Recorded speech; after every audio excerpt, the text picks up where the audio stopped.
PhD सबसे ज्यादा points इसके, वर्कशॉप्स सबसे ज्यादा पॉइंट्स, पेपर प्रेजेंटेशन से ज्यादा नंबर जो है वो वर्कशॉप्स के होते हैं। अब ये जो इंटरव्यू होती है ना, इसके अंदर क्या कुछ देखा जाता है, एक तो ऑब्वियसली आपसे 1-to-1 क्वेश्चनिंग होती है, लेकिन साथ ही में ये देखा जाता है कि आपका एपीआई स्कोर कैसा है। अब एपीआई स्कोर का मतलब क्या होता है? Hi everybody, this is doctor Priyanka Sharma और आज के सेशन में हम बात करेंगे कौन कौन सी डिफरेंट जॉब अपॉर्चुनिटीज होती हैं once you crack your NET, once you crack your JRF, क्योंकि ये बहुत ज्यादा पूछे जाने वाला क्वेश्चन रहता है मुझसे कि मैम नेट के बाद अगर हमें असिस्टेंट प्रोफेसर की जॉब लेनी है तो क्या प्रोसीजर होता है, क्या प्रोसेस होता है, और नेट और जीआरएफ करने के बाद असिस्टेंट प्रोफेसरशिप और रिसर्च फेलो बनने के अलावा और कौन कौन सी जॉब अपॉर्चुनिटीज होती है। सेशन शुरू करने से पहले मैं आपको सबको अपने बारे में थोड़ा सा इंट्रोडक्शन देना चाहती हूँ। मेरा नाम है doctor Priyanka Sharma. I have done my PhD, MPhil, MA and MEd from Punjab University campus in Chandigarh और जो मेरी PhD है it is through JRF only। मैंने सीनियर रिसर्च फेलो होके रेगुलर मोड में अपना PhD किया है पंजाब यूनिवर्सिटी कैंपस से। इसके अलावा I have been an assistant professor of education in Punjab University and here I am in front of all of you। तो मेरा जो सफर रहा है इस फील्ड का वो बहुत ही अमेजिंग रहा है with I would say the blessings of my mother also। Luckily जो मेरी मॉम है वो भी as a professor, she was a professor of history and now of course she's retired, तो उनकी तो गाइडेंस मिली ही मिली, लेकिन I would say that along with hard work and also the guidance of my teachers, my journey was I would say of course hard work तो था ही था, but जब अच्छी direction आपको मिल जाती है, अच्छी गाइडेंस मिल जाती है तो आपकी जर्नी थोड़ी स्मूथ हो जाती है।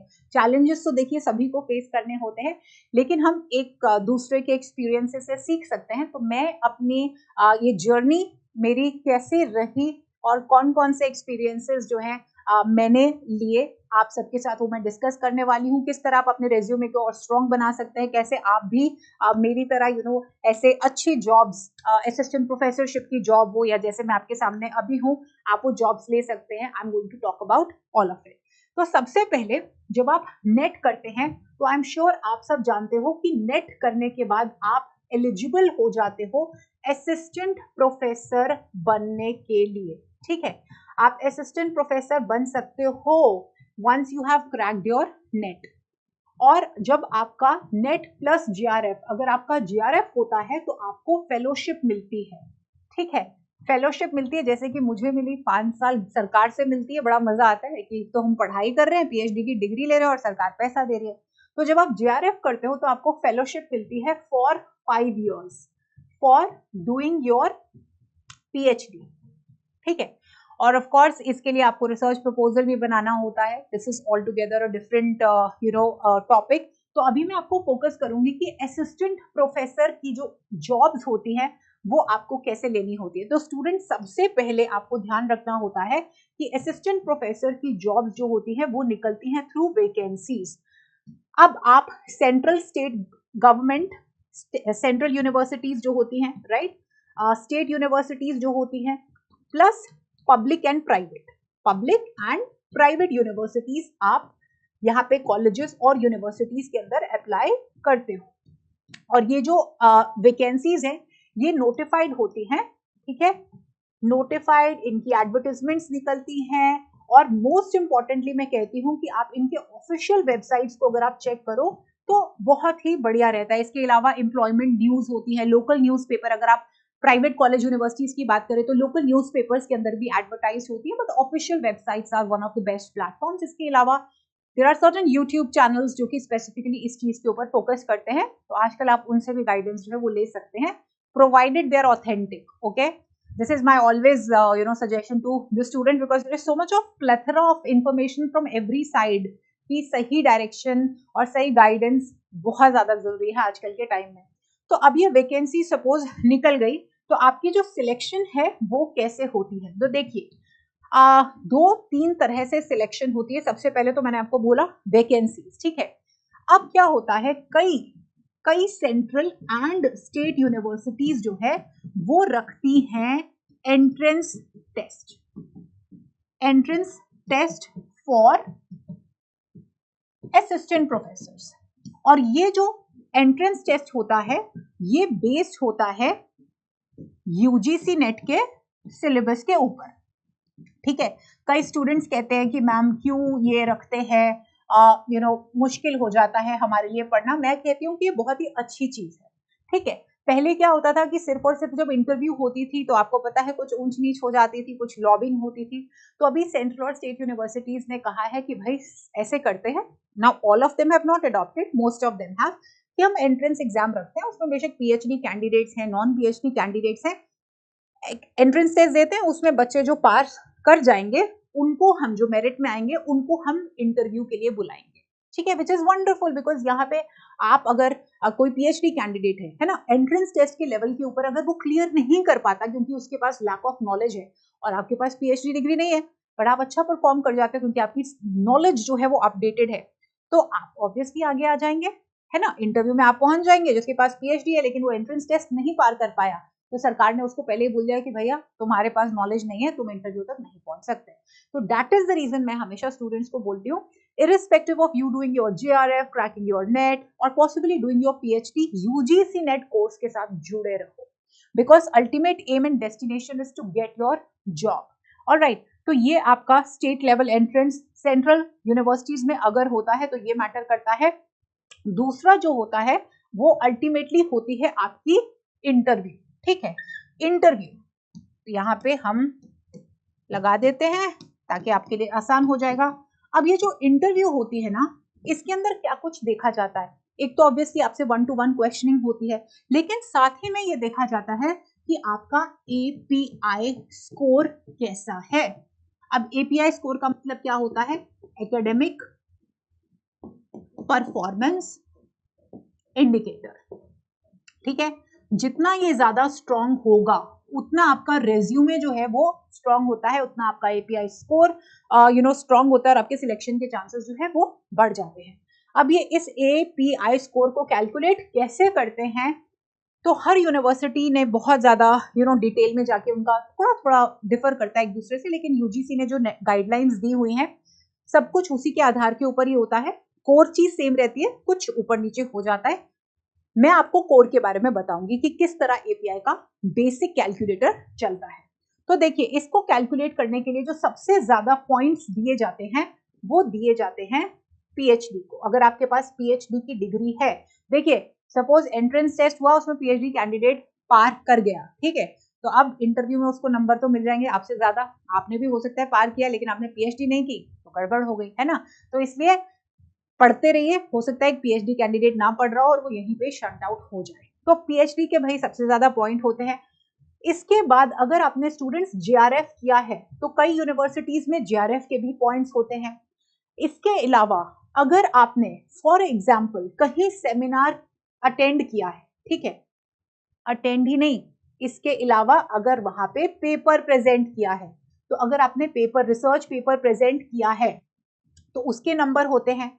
यही नहीं, अगर आपने पेपर पब्लिश करवाया है, रिसर्च पेपर, अगर आपकी रिसर्च पेपर पब्लिकेशन है, लेकिन वो पब्लिकेशन ऐसे नहीं होनी चाहिए, वो पब्लिकेशन या तो केयरलेस, यूजीसी केयरलेस के अंदर होना चाहिए, है ना, या फिर पीयर रिव्यूड के अंदर होना चाहिए, या नेशनल या इंटरनेशनल जिनका अच्छा इंडेक्स फैक्टर होता है वहां पे, या फिर जैसे स्कोपस जैसे पब्लिकेशन हाउसेज हैं, जर्नल्स हैं, वहां पे आपका रिसर्च पेपर पब्लिकेशन जो है वो होना चाहिए, बहुत ही इंपॉर्टेंट चीज होती है।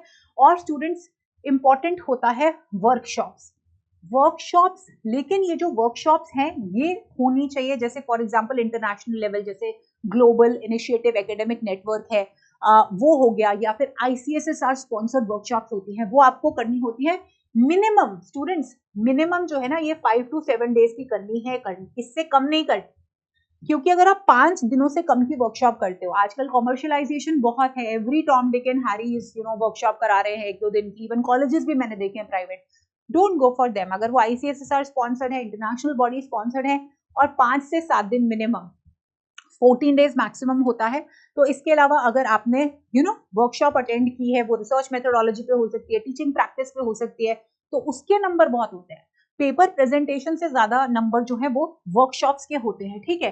इसके साथ साथ स्टूडेंट्स, अगर आपने अपने कॉलेज में, यूनिवर्सिटी में अगर एनएसएस कैंप्स में पार्टिसिपेट किया है और आपके पास उसका सर्टिफिकेट है, तो इसके भी अच्छे खासे पॉइंट्स जो हैं वो आपको मिलते हैं। इस तरह आपका एपीआई स्कोर जो है वो कैलकुलेट होता है।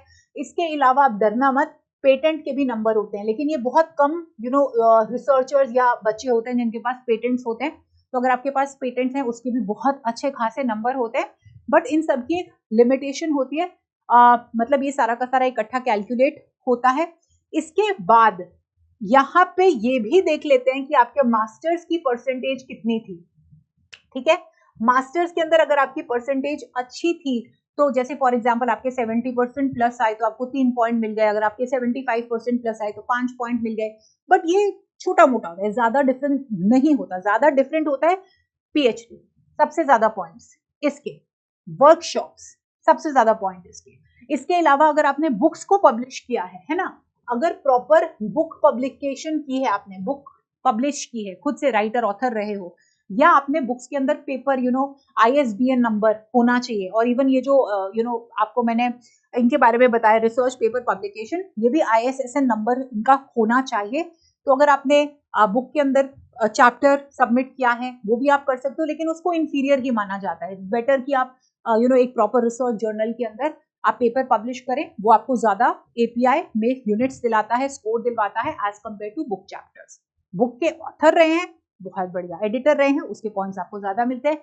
ये सब मिला के बनता है आपका एपीआई स्कोर। ठीक है, एपीआई स्कोर अच्छा होगा और आप इंटरव्यू में अच्छा करते हो, इंटरव्यू में वही क्वेश्चंस पूछते हैं, यूजीसी नेट पेपर 2 के इर्द गिर्द ही पूछेंगे आपके, और अगर आप अच्छा परफॉर्म करोगे तो आपकी सिलेक्शन जो है वो हो जाती है। ऑलराइट, और जो जीआरएफ कैंडिडेट्स हैं, अगर आपको जॉब मिलती है you can go like that, otherwise 5 साल की फेलोशिप तो है, वो तो आपको मिल ही रही है, तो आप वो कर सकते हैं। अराउंड 50,000 पर मंथ आजकल आपको मिल जाती है, एचआरए वगैरह मिला के, approximately close to this it comes, थोड़ा सा ऊपर नीचे हो जाता है बट अप्रोक्स इतना आ जाता है। तो 5 साल के लिए आप वो भी कर सकते हो। उस दौरान आपको बहुत, जैसे मैंने अपने सीनियर रिसर्च फेलोशिप में मुझे बहुत एक्सपोजर मिला, मुझे टीचिंग एक्सपोजर मिला, मुझे डिफरेंट डिफरेंट संस्थानों में पेपर प्रेजेंटेशन का मौका मिला, अपने गाइड के साथ सेमिनार्स, वर्कशॉप्स अरेंज करवाना, कोऑर्डिनेट करवाना, इन सब का बहुत एक्सपोजर आपको मिलता है, जो आगे जाके आपको जब आप जॉब्स करते हो बहुत ज्यादा हेल्प करता है। ठीक है, तो आप जीआरएफ शिप अगर आपको मिलती है तो वो भी आप कर सकते हो। चलिए, अब मैं आपको ये बता देती हूँ कि भाई आजकल जो है वो पे स्केल क्या चल रहा है, कुछ ल्यूक्रेटिव भी तो होना चाहिए ना। तो इस टाइम पे जो गवर्नमेंट है ना, सेंट्रल और स्टेट गवर्नमेंट, तो सेंट्रल और जो स्टेट गवर्नमेंट है उनका जो पे स्केल चल रहा है लेटेस्ट पे कमीशन के हिसाब से, वो है 57,700 से लेके 1,82,400। तो ये वेरी करता है क्योंकि इसके अंदर बेसिक पे होती है, एचआरए होता है, डिफरेंट अलाउंसेस होते हैं। तो मिनिमम इतना है, मैक्सिमम इतना है। इसके बाद असिस्टेंट प्रोफेसर की सैलरी आपके सामने है ना। फिर उसके बाद एसोसिएट प्रोफेसर जब आप बनते हो, एसोसिएट प्रोफेसर बनने के लिए भी कितने साल असिस्टेंट प्रोफेसर की जॉब करनी होती है, पब्लिकेशंस करनी होती है, वर्कशॉप्स ऑर्गेनाइज करानी होती हैं, तो उनका ये सैलरी स्ट्रक्चर है। और उसके बाद अभी प्रोफेसर्स का ये है, तो इसको बनने में तो अभी आपको बहुत समय लगेगा, और तब तक ऑब्वियसली नया और पे कमीशन आ जाएंगे और सैलरी और बढ़ जाएगी। तो सेंट्रल और स्टेट गवर्नमेंट की जो सैलरी है वो मैंने आपको बता दी है। Right, we are going to start from here provided you get. और आजकल प्राइवेट, बहुत अच्छी प्राइवेट यूनिवर्सिटीज जो हैं, स्टूडेंट्स वो भी अच्छा पे स्केल देती हैं। हाँ, जो मशरूम्ड होती हैं, जो इतना अच्छे लेवल की नहीं है, वो आजकल कम सैलरी देती हैं। तो आपको इंश्योर करना है कि you know aim for the best. इसके अलावा स्टूडेंट्स के पास और भी क्वेश्चंस होते हैं कि ma'am if I am not getting a job as an assistant professor so what do I do. तो मेरा आंसर बहुत क्लियर रहता है उन बच्चों को कि एज अ टीचर भी आप वर्क कर सकते हो। आजकल बहुत convent schools, public private schools हैं which are really giving very good salary for the time being, you can do that also.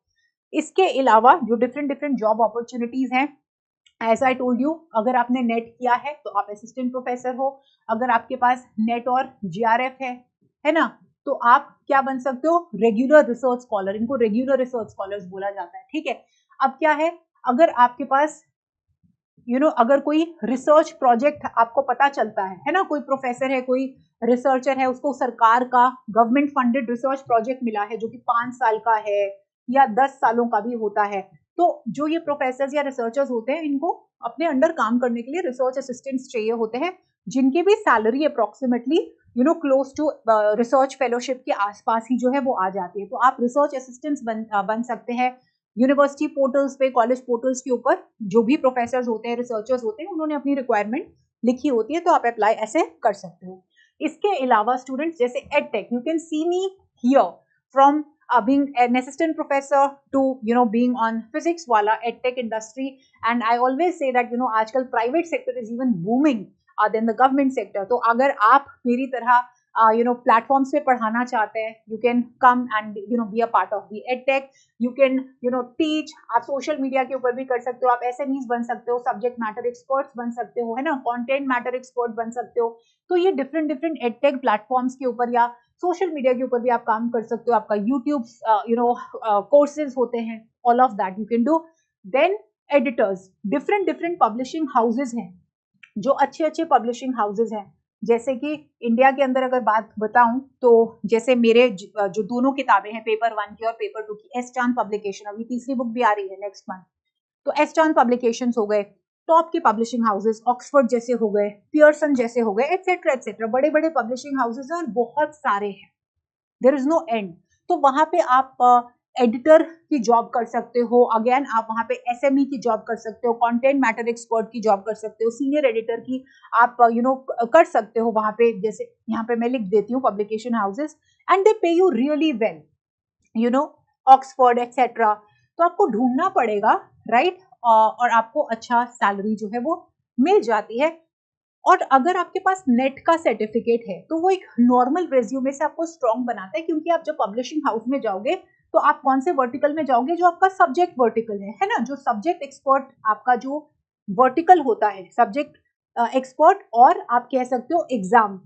जैसे फॉर एग्जाम्पल आपके यूपीएससी एग्जाम हो गए, जैसे नेट एग्जाम हो गए, तो उनके कंटेंट चाहिए होता है। आजकल डिजिटल मीडिया के ऊपर कंटेंट डालने के लिए इनको प्रोफेशनल राइटर्स चाहिए होते हैं, तो आप उसकी जॉब कर सकते हो अपने वर्टिकल के अंदर, क्योंकि एक पब्लिकेशन हाउस के डिफरेंट वर्टिकल्स होते हैं। तो आपका जो मास्टर्स का सब्जेक्ट है या आपने जिसमें नेट किया है, आप उसके एक्सपर्ट्स बन सकते हो, एडिटर्स बन सकते हो, and whatever related to it you can do. And then is advisers, PSUs के साथ आजकल बहुत सारे गवर्नमेंट पोर्टल्स हैं, जैसे फॉर एग्जाम्पल नीति आयोग हो गया, है ना, समर्थ हो गया, तो यहाँ पे क्या है, एटसेट्रा। तो ये गवर्नमेंट पोर्टल्स हैं जहाँ पे एजुकेशन रिलेटेड कंटेंट प्रोड्यूस करना होता है, या आप कह सकते हो कितने सारे कोर्सेज भी बनाने होते हैं। गवर्नमेंट को एडवाइजरी कभी कभी चाहिए होती है, ग्राउंड वर्क करने के लिए उनको फैकल्टीज चाहिए होती हैं रिलेटेड टू पर्टिकुलर सब्जेक्ट। तो अगर आप एक्टिव हो तो आप इन पोर्टल्स के ऊपर भी अपने लिए जॉब्स ढूंढ सकते हो। जो गवर्नमेंट को इनिशिएटिव्स उन्होंने लिए हैं नए, तो कितने सारे मिलते हैं। इसके अलावा एजुकेशन ऑफिसर्स होते हैं। अगर अभी मैं हाल ही में बताऊं तो जैसे एनसीईआरटी के अंदर अभी एजुकेशन ऑफिसर्स जो है, ये एडमिनिस्ट्रेटिव जॉब होती है, ये टीचिंग जॉब नहीं होती है डायरेक्ट, ठीक है। तो ये बहुत सारी वैकेंसीज निकलती हैं, जैसे नियापा की हो जाएगी, एनसीईआरटी की हो जाएगी, डिफरेंट गवर्नमेंट, एनसीटी की हो जाएगी, आईसीटी की हो जाएगी, तो इनको एजुकेशन ऑफिसर्स भी चाहिए होते हैं। सो ये डिफरेंट जॉब एवेन्यूज हैं। यहाँ पे you just have to look up to it. आजकल जो सबसे प्रॉब्लमैटिक चीज है वो ये है कि बच्चों के पास अवेयरनेस नहीं है, और अवेयरनेस नहीं है का एक तो देखिए, आपके पास आजकल इतना बड़ा यूट्यूब का प्लेटफॉर्म है, तो यहाँ पे मैं स्टूडेंट्स को बहुत क्लियरली बोलती हूँ कि मेटाकॉग्निशन की बहुत जरूरत है। तो don't let anybody dissipate your energy की कोई थंबनेल देखा या किसी को बहुत लॉफ्टी सी कोई चीज देखी और आप उसकी तरह ल्यूक्रेटिव चीज है आप चले गए और कंटेंट लूज कर दिया। तो बेस्ट इसके अंदर ये होता है कि जो वेल एक्लेम्ड लोग हैं, जिनके पीछे थाउजेंड्स ऑफ स्टूडेंट्स की आप कह सकते हो सक्सेस स्टोरीज उनको स्ट्रेंथन करते हैं, उनकी फाउंडेशन को, जिनका एक्सपीरियंस है बहुत ज्यादा, उनके ऊपर आप डिपेंड करिए। या बेस्ट होता है, जैसे मैंने ऑफिशियल वेबसाइट्स के बारे में बोला, फोकस रखिए। मैं यहाँ पे सिंपल आजकल सोशल मीडिया के टाइम पे एक चीज बोलती हूँ कि आपका फोकस बहुत क्लियर होना चाहिए, and don't let anything dissipate your energies, ठीक है। अपने एक जिसको कहते हैं ना कि प्रण ले लेना या टेक अ वाओ कि जब तक जॉब नहीं मिलेगी तब तक हम खाली नहीं बैठेंगे। और अगर आपको अपने पसंद की जॉब ऐसा जो आप एम कर रहे हो कि मुझे सेंट्रल यूनिवर्सिटी या स्टेट यूनिवर्सिटी में असिस्टेंट प्रोफेसर बनना है और वो अभी आप वैकेंसी की वेट कर रहे हो, तो तब तक आपको जो मैंने इतने एवेन्यूज दिखाए एडिटर वाले हो गए, एसएमई के हो गए, etcetera etcetera, just go for it because that's going to keep you close to your work also. And जब आपका अपॉर्चुनिटी आएगा तो उसके अंदर आप जा भी पाएंगे और वेल प्रिपेयर्ड रहेंगे। So I hope this session has been useful to you. Ensure that you keep yourself up to date. कोई आपको डाउट होगा, कोई क्वेश्चन होगा, आप मुझसे पूछ सकते हो, कमेंट बॉक्स में अपने क्वेश्चंस पूछ लीजिएगा। And I hope this session has been fruitful. Take care of yourself. I will see you all in the classroom soon. Bye bye.